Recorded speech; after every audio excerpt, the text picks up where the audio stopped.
अस्सलामुअलैकुम नाज़रीन, आप देख रहे हैं जेएन न्यूज़ एचडी। आइए नजर डालते हैं आज की अहम खबरों पर। खबर शामिल करते चले नवाब शाह से district reporter JN news. Rao Mohammad Afzal Rajput की रिपोर्ट के मुताबिक लाइन हार्ट फाउंडेशन के मरकजी रहनुमा मोहम्मद इब्राहिम बलोच और सूबा सिंध के सदर असद खान ब्रोही ने कहा कि मियांवाली थाना मकड़वाल पर दहशत गर्दों का हमला नाकाम बनाने और नापाक इरादों को खाक में मिलाने पर लाइन हार्ट फाउंडेशन पाकिस्तान की टीम अनायतुल्लाह बहज्जर और उनकी टीम को सुर्ख सलाम पेश करते हैं। और मजीद कहा कि पंजाब पुलिस ने बहादुरी का मुजाहरा करते हुए जवां मर्दी से दहशत गर्दी के नापाक इरादे को नाकाम बनाते हुए बहादुरी से मुकाबला किया और पुलिस अफसर और पुलिस जवानों की जवाबी फायरिंग से दहशत गर्दों को पिस्पा होकर भागने पर मजबूर कर दिया।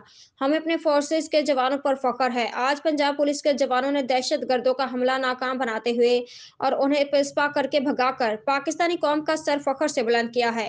लाइन हार्ट फाउंडेशन पाकिस्तान के तमाम अहदेदारान और कारकुनान पंजाब पुलिस फोर्सेज के शाना बशाना खड़े हैं और हमें अपनी पाकिस्तानी फोर्सेज पर फख्र है। और इस मौके पर कहा कि हमें उम्मीद है कि आईजी पंजाब और पुलिस के आला अफसरान एसएचओ मकड़वाल और पुलिस जवानों को बहादुरी और फर्जशनासी पर हौसला अफजाई के लिए अला सतह पर इनाम से नवाजेगा।